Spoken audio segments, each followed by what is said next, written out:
හෝ හෝ ඉන්න. අලුත් වචන තුනක් කියලා දෙන්නම්ද? ඔව් ඉංග්‍රීසි වලින්. බලන්න අහලා තියෙනවද කියලා? පළවෙනි එක first one rumor. රූපේ නෙවෙයි. rumor. අහලා තියෙනවද? දෙවෙනි වචනේ second one cheapskate. නෑ cheesecake නෙවෙයි. cheapskate. තුන්වෙනි වචනේ wine. බොනේවද? නෑ wine. WHINE. බොනේව නෙවෙයි. බලමුද මේ වගේ තේරුම් මොනවද කියලා? හරි. rumor කියන්නේ කටකතාව. තියෙනවනේ ගම් පැත්තේ. හරි. දෙවෙනි වචනේ cheapskate. ලෝභයක්. ඔයාලත් ලෝභයෝද?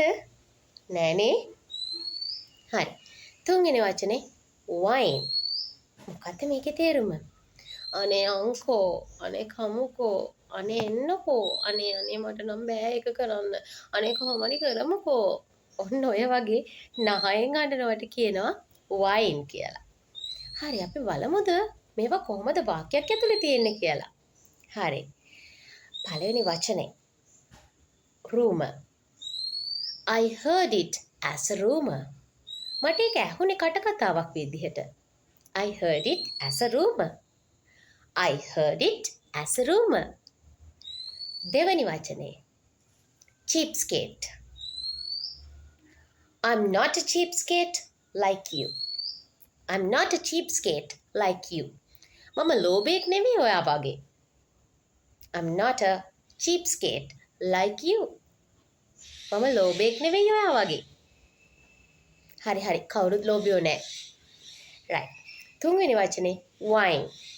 Please don't whine. Please don't whine. අනේ කරුණාකරලා නහයෙන් අඩන්න නැතුව ඉන්න. Please don't whine. Please don't whine. එහෙනම් මතක තියාගන්න ඕනේ මම මේ කියලා දුන්න වචන තුන.